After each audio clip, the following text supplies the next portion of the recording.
Welcome to Soulfire Wisdom with Kate Olson. As an evolving spirit and change adventure navigator, it is Kate's mission to empower and guide you on your path and inspire your truest passions. She will encourage you to share your gifts, speak your truth, and ignite your inner wisdom and purpose. She hopes to do so with a little humor and grace and her own soulfire passion. Kate talks with amazing guests who have embraced the pursuit and are fanning the flames of their own passion, purpose, and soulfire wisdom. Now here's your host, Kate. Good afternoon. Welcome to Soulfire Wisdom and Tips, Tricks, and Triumphs Tuesday. We've been having a little bit of a windstorm here where I am. So hopefully the stream will, keep going and we won't have any interruptions. If this is your first time listening, I'm a hypnotherapist, NLP practitioner, Reiki master, and a life coach. But I like to call myself a change adventure navigator because I love guiding people through obstacles and adversity to find their path, purpose, and peace. This week, my tip comes from a little bit of self-discovery. Since I've been busy with moving and a lot of changes this year, I sort of got out of my usual routines. And I didn't really notice that I wasn't doing them. And what I want to talk about is the importance of rituals in your life and what they uh, do for you. I noticed just last week, actually, that I'd totally gotten out of my normal morning ritual. And, I don't really know when I got out of it or, um, why I didn't notice that I wasn't doing it anymore. But I decided to start doing it again. And my morning ritual is um, the first thing I do is when I wake up is I make sure that I smile and then I think of things that I'm grateful for. And then I think of things that I'm excited about that I'm going to do that day. And then I get up and I turn on the music because I love listening to music. And I actually have a morning playlist. And then I do my regular, um, you know, get up, wash your face, brush your teeth, that kind of thing while I'm listening to music. And then I make some coffee or tea. And then I look at my phone.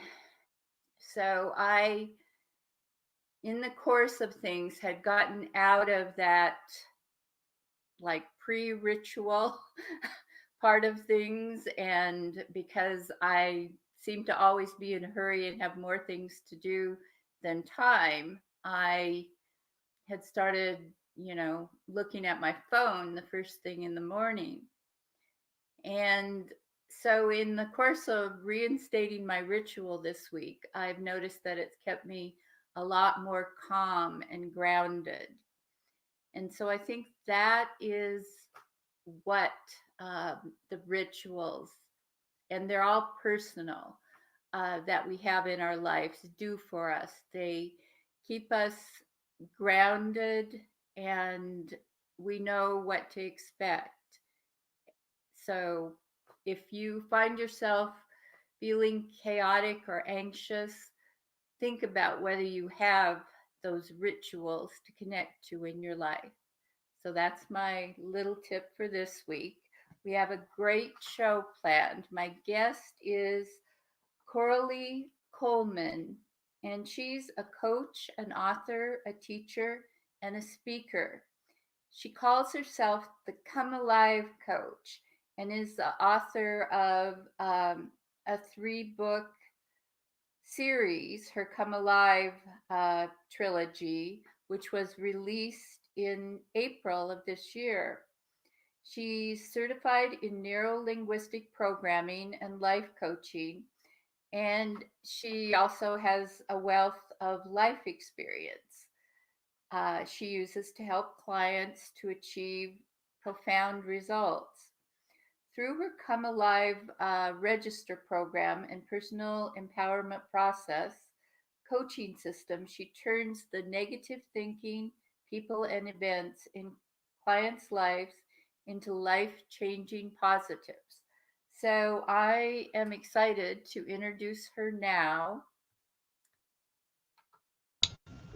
Hi, Coralie. How are you? Hi, I'm doing good. Thank you. What a nice, I loved your tip. Wow. Yeah, and I know, Sometimes we have to follow our own advice.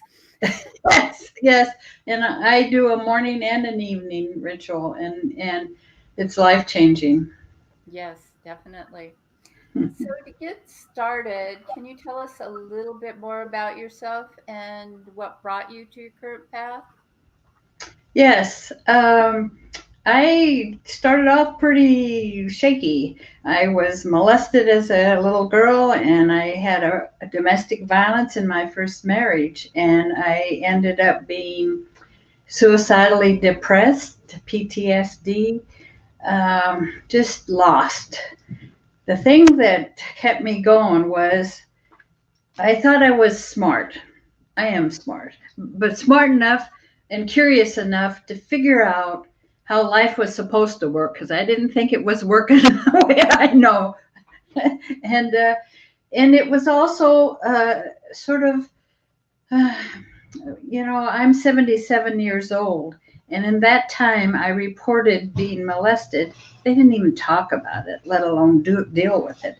And I always felt that my mother was sort of a wounded soul, that she couldn't be my mother, and so I think I set out on some unconscious level to learn how to fix her and fix myself so she could be my mom. And that's what kind of motivated me. And you know what? It's paid off. I Whenever I'd struggle, what is it I'm learning here? What is it that works and what doesn't work? So that's how I got started. And then 7 years ago, I took the Neuro-Linguistic Programming Practitioner class and opened up. Okay, so that's what led you to the coaching, was taking that neuro-linguistic programming class. Um, Yes, I'd always wanted to be a counselor, but having 3 kids and all these things that went on in life, I just never could get to into a program and become a psychologist, and that's all they did in those days. But when coaching became popular, and I realized how valuable my life experiences and how I got out of the big holes I was in, I mhm. decided to give it a try, and it's been very rewarding. So you call yourself the Come Alive Coach. Can you tell us, what that means and Sure. why you call yourself that? Well, on my back wall, it's a quote by Howard Thurman. Don't ask yourself what the world needs. Ask yourself what makes you come alive. Then go do it. Because what the world needs is people who have come alive. And Ah, that's how I got. And because I, was so ignorant about how life worked when I was a young adult, um, I always wanted a life manual. So I don't just deal with, I'm not a business coach.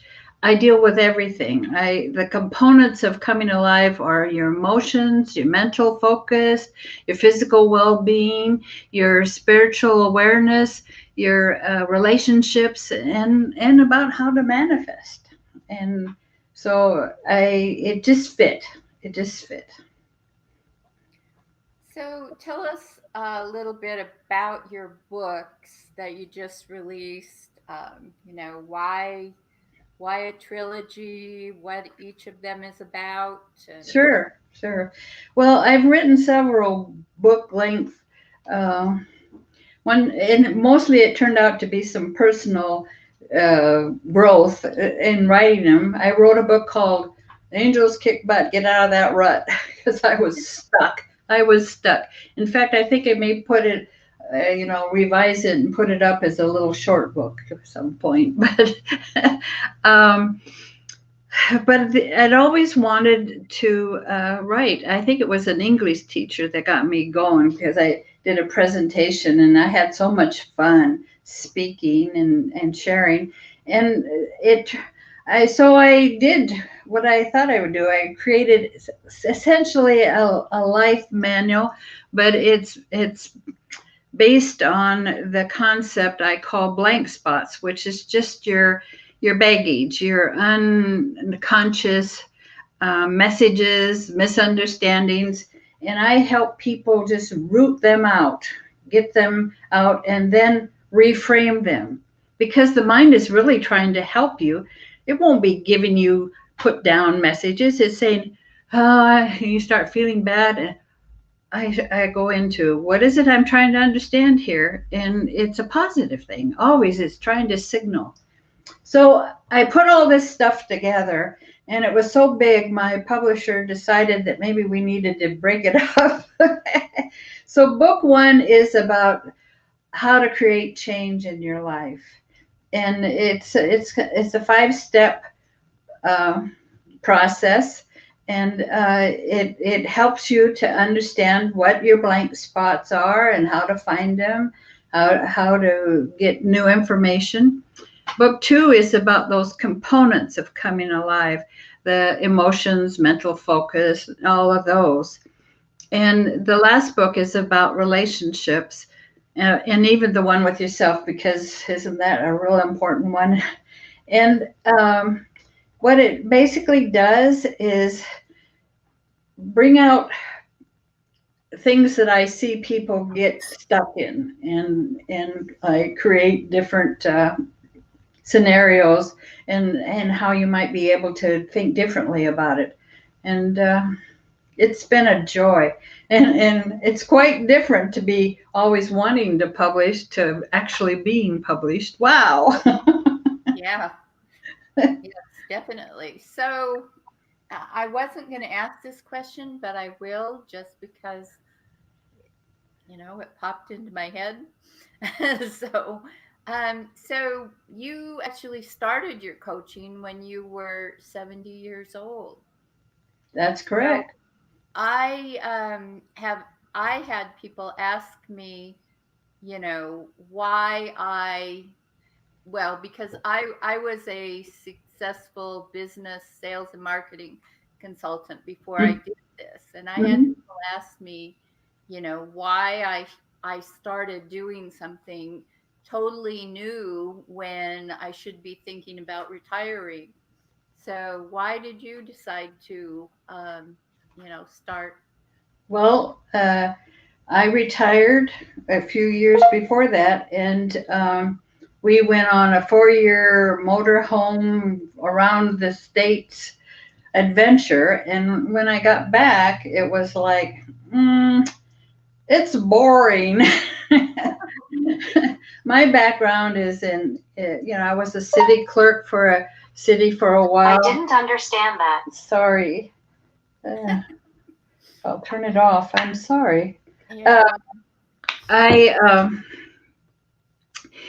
I I had always wanted to share and help people get out of the holes they find themselves in, and so we got back, and I had a friend who was into neuro-linguistic programming, and they were having a program, and it was like, whoa. And then I took the practitioner test, and then my daughter-in-law was in a networking group, and I thought, let's do it. And it's just grown and built, and I don't know what I'd do if I didn't have coaching and books and things to do. It keeps me young and thinking, and I'm always learning something new. I mean, in the past year, I've decided I wanted to reverse diabetes and high blood pressure. Oh, wow. Good. And I've gone from, Walk the talk. yes, I've gone from 5 medications to 1, and that one's going away soon too. Great. So what are a couple of concepts that you know can change people's lives? The two is, well, how do you feel about challenges that come into your life? I think that they're the steps towards moving forward. And a lot of people, they get lost, oh, I got this problem, there's something wrong with me, that kind of thing. So I really work with people about changing their attitude about uh, challenges and obstacles. Whenever you set a goal, your mind is going to bring up what's in the way. And you think, oh, maybe it's telling me I shouldn't do it. No, it's trying to tell you something new to understand.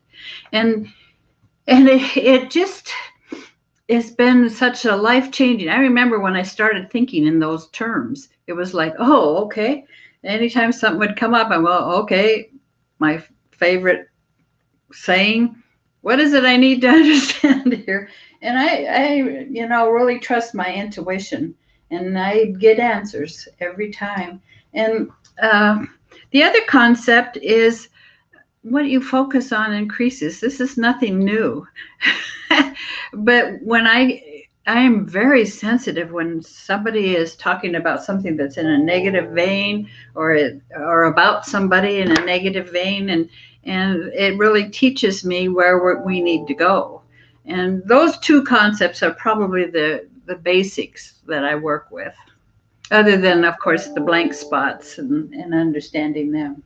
Yes, and it's amazing because we all actually do know those two things. I mean, we know them as children, Yes. and then sort of through life we forget about it. Like, take a toddler, put an obstacle in front of them. What do? They look for ways around it. And Absolutely. they're totally focused on what they want on the And that's the other thing, What do you want? Not what you don't want. What do you want? yeah, they're not thinking about all the reasons why I can't have it. Absolutely. And a lot of times with I registered my process. It's called Personal Empowerment Process, PEP, goes with life. Right. It simply is taking the negative thoughts you have circling in your head, the people in your life that you struggled with, the events in your life, and I simply say, if you knew for sure that your mind was really trying to tell you something positive, what might it be? And then they learn quickly to listen to their intuition, and they'll say something, and then we decide to give it a name, and the funnier the better. I have someone who calls his times when he's feeling sorry for himself, and no disrespect to Jerry Springer, but he calls it his Jerry Springer time. and Hmm. but it I've had people say, after we've done this process, I've had therapy and I haven't gotten as far as I've gotten. You've changed my whole view of life. And I have a lot of people say, a year later, I'm a different person than I was, because I just gave them some life skills. Yes, it's amazing how much a little shift shift in thinking can change Yes, your life. So, absolutely. what kind of clients do you normally work with? And can you, well, that question. What? Okay. Well, I generally do individuals, but I have done couples, and it's been a real journey because the main thing that gets in the way with couples is codependency. You know, they're thinking that the other person should do it their way. Is a bit one way to put it. But the kind of client I have is someone who recognizes that there could be more. There could be more. That maybe there's more about life that they don't understand, and that they want it.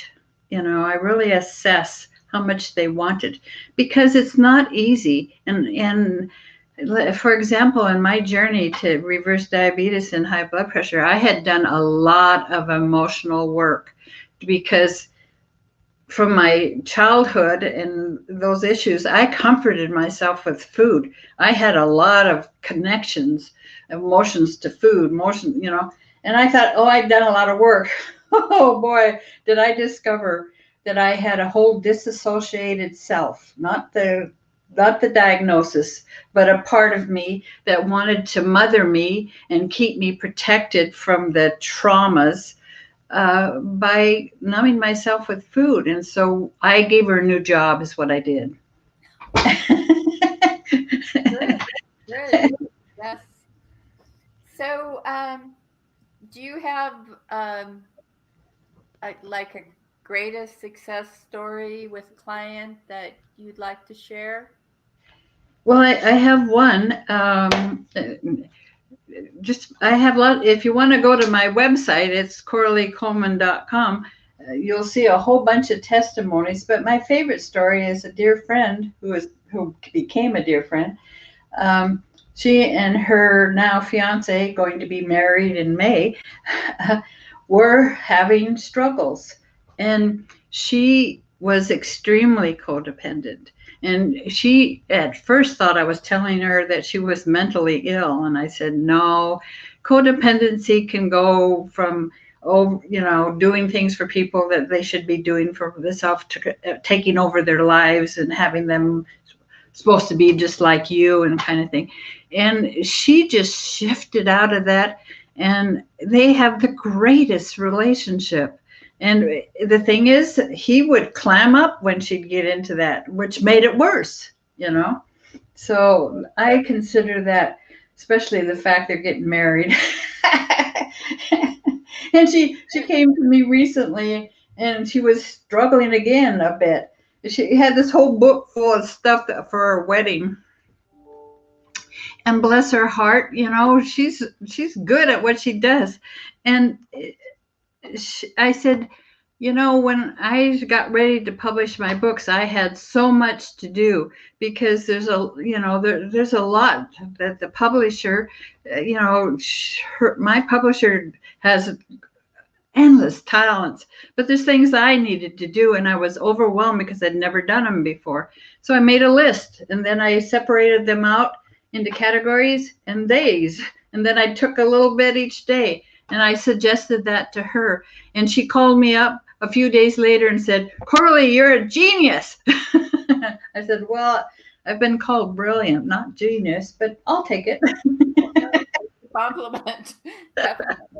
And I that just warms my heart that people, because we all, not all maybe, but a lot of us have had difficult childhoods or misunderstood childhoods or personalities that rubbed differently and caused us to have these messages about ourselves. And so it's like peace and freedom is just the beginning.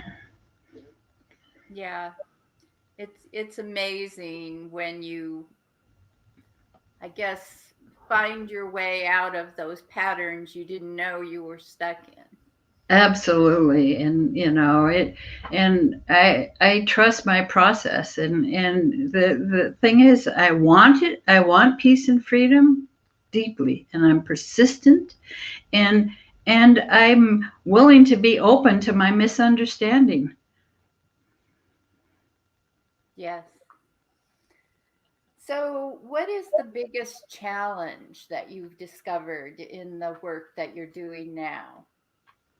The biggest challenge is probably probably zeroing in on the direction. I have a process. I'm very intuitive. I'll sometimes know ahead of a session exactly what I need to talk about, because I just feel like my mind is working for me. And so the biggest challenge sometimes is to make sure that I'm going in a way that they can assimilate it and move. And then, like, I have someone who struggles with her relationship with her deceased dad, and it's sort of like sometimes you have to, well, that let me pinpoint it even better. Sometimes that you have to say the truth. And I believe you can say anything as long as you do it respectfully. And it was like a question to ask is, what are you receiving by still being unforgiving of your father? I had to ask myself when I had one failure after another with my food program, what am I getting from being in failure? What am I receiving? So the biggest challenge is to find a way to get them thinking in a different mode. And it isn't always the same. Yeah, definitely it is different for every person. Yes, yes. So, what is the biggest reward or gift that you've gotten from the work that you're doing now? The biggest reward is I say, life can't get any better, but it will. And that, it just, I learned something new. Every client, I'll have a run of clients like the codependency, and then I'll have a run of clients that are really down on themselves and don't have a voice, and so they just feel like they're caged into, can't say what they need, and the biggest rewards is seeing them realize that they can get out of it, and I just feel I just it just warms my heart. Yes. So, you've mentioned getting your NLP and life coaching certification. Hmm. Where did you get your training? Well, I got my NLP training through um, Dr. Matt James through the Empowered Partners, and he goes around the world and gives seminars, and he came to Seattle, so I went, and then my life coaching was an online experience by someone who is into NLP. And it was excellent. It was because I resonated, of course, with what he was saying, and his is called American Union of NLP, and it was excellent. And and what was good was it had been, because I did this during the pandemic when I had so much time. uh, it was like I understood it because I had come to those conclusions for myself in my work for the past 5 or 6 years from that point. Okay. Well, always good to have those. Yes. So this might seem like an off the topic question, but I've been asking my guests for a while, so I'll Mhm. ask you as well. So, what has surprised you most about life so far? What has surprised me about life? I think coming from a place of low self-worth, of I even was into self-loathing because at one point I weighed 315 pounds, and I've let go of well over 100, and the rest of the diabetes and high blood pressure will go with the rest of the weight. Um, the um, I forgot the question. Oh dear. What has surprised you most What about surprised me the most? What surprised me most is how powerful our mind is, how powerful we can be.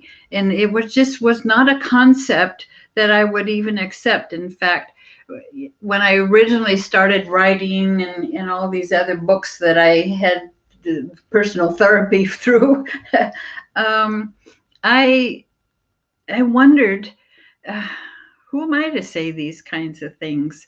Who I don't. It was just so when I realized that we all have within us the empowerment, the confidence, the answers. That was surprising to me because it wasn't something that I focused on at all. Great. So, if you could leave the listeners with one thought from today's show, what would you want that to be? Know that if you want change, if you want to do something different or have something different in your life, go for it, because there isn't anything except if you're 5'2" like me and you're thinking of being a basketball player, that wouldn't work. But literally, you can have just about anything you want. True. So, if people want to get in touch with you or find your book, how would they do You can probably the easiest way is to go to my website. It's CoraleeKulman.com. The books are on there. The links are on there to get. They're on Amazon. And right now we're running a Kindle sale for 99 cents for each book. So here's a good opportunity. that? Okay, and your Coleman is spelled K-U-L, Kulman. so a little different.